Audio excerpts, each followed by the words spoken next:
Hey, it's Dan, and I just got my hands on this brand new Honda MOTOCOMPACTO.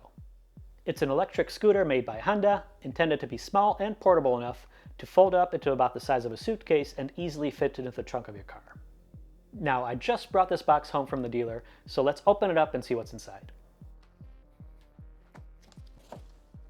And now let's get it out of the box. So it's packaged pretty well. It has foam corners on each of the edges and wheel cradles to make sure that it doesn't bounce around during transport.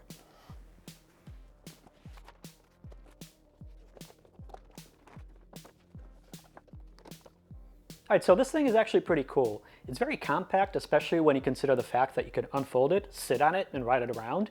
As far as the size goes, it's just under 4 inches thick, about 29 inches long, and just a little bit over 21 inches high. Okay, so let's try to unfold this thing. Looks like there's a push button here to release the handlebars. Push it in. And this lifts right up. Remove the plastic. So the wheel rotates right away.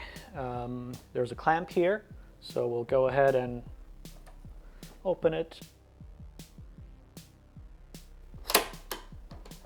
Okay, so make sure that you hear the click. Close the clamp. And the handlebars should rotate.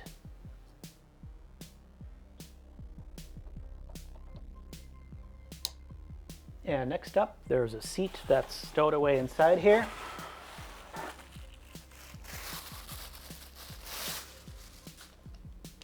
So this is the seat.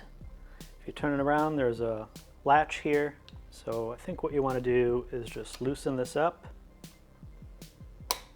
Let it snap into place like that. And then rotate around.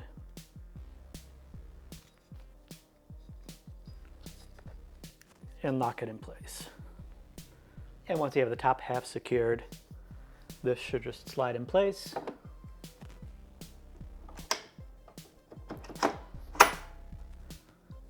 And click right in. Okay, so the seat and the controls all look good. Next up, I got to open up the foot pegs and extend the back wheel. So I'll spin this guy around. There's a wheel release lever right here. So open and rotate. That'll allow the back wheel to slide back out. Lock it in place. And for the last step, we're going to open up the foot pegs. So for these guys, you just lift it up, rotate, and let it latch in place.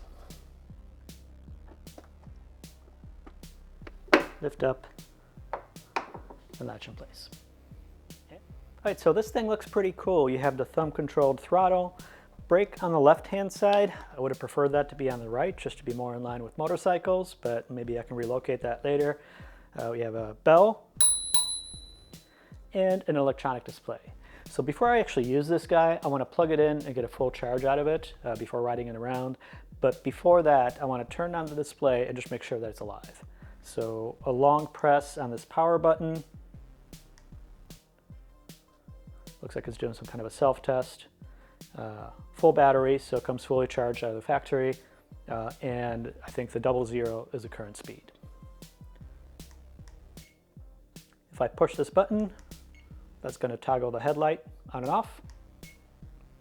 And if I double click on the power button, it'll toggle between mode 1 and mode 2.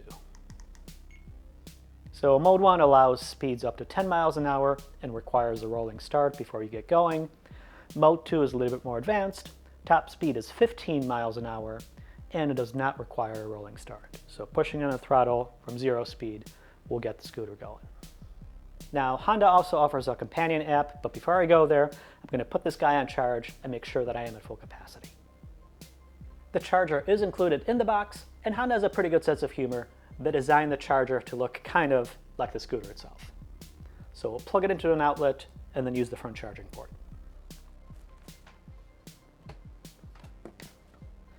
There's a rubber cover that's just underneath the headlight.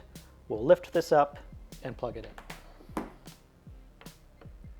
So there's a couple ways I could verify that the thing is actually charging. Number one, look at the power charger. Normally when you just plug it into the wall, the LED is solid green.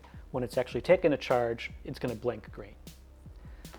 Normally with the display off, there's nothing shown on the display, but when you push the power button, you'll see the battery status flashing, so it's going to tell you how much more to go into a full charge. And in my case, you can see that only the upper bar is flashing, meaning that the battery is almost fully charged. Okay, so now that I have the scooter on charge, I'm going to install the mobile app on an Android phone.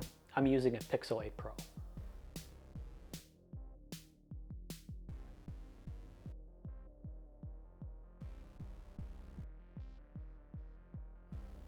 Okay, so the way that we add the scooter to the app is there's a QR code that's located on the inside of it, right by the handlebars. So I'll go ahead and scan that. And now it's asking me to power the scooter back on.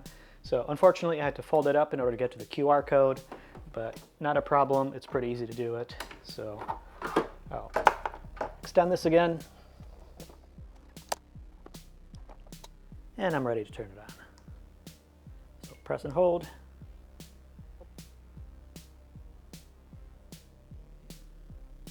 And it looks like that was pretty easy. You could assign a nickname.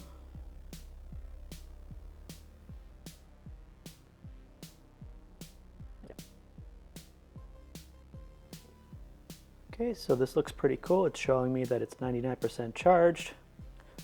Full health. We have about 11.8 miles worth of distance. At a full charge, it's about 12 miles. First battery cycle. The voltage level of the battery, and the temperature of the battery. I click on the scooter itself. It shows me the state of the wheel right now. I'm in mode 1, so go far or go fast. Max speed is 10 miles an hour. Range is about 12 miles. Okay, so my first impressions are very positive. It seems to be a very good quality. It's easy to assemble and disassemble, very portable and compact, so it's easy to bring with you either in your car or on your commute. And now let's do a quick go around. The front has an LED headlight, a reflector, and a charging port. The charging port has a rubber cover that allows access for the charge. The left-hand side has a foot bag and also a side stand. So this folds up just like on a motorcycle or a bicycle. The back has a red reflector and a running light. This one always stays on regardless of whether the headlight is turned on or not. And it also has a brake light, so when you squeeze the brake, it'll brighten up. As far as the brakes, they are just the standard cable-controlled brakes.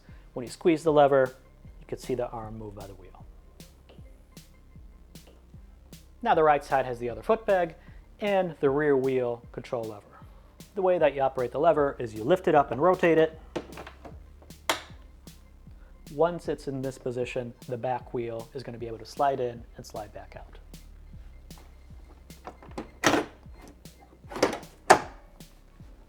The one important thing is when you slide it out, you got to wait for the click to make sure that it's locked in place.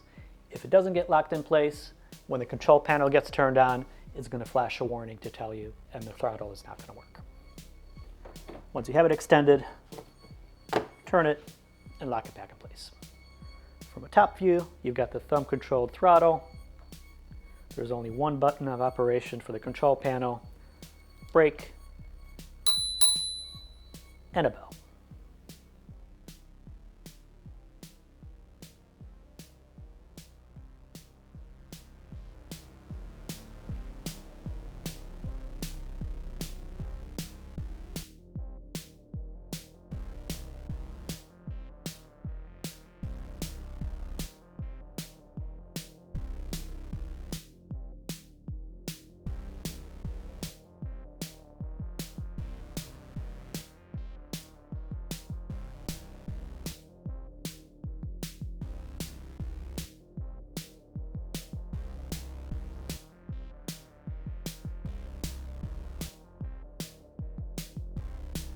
I will make a follow-up first test ride video soon, so please subscribe if you haven't already so that you don't miss it.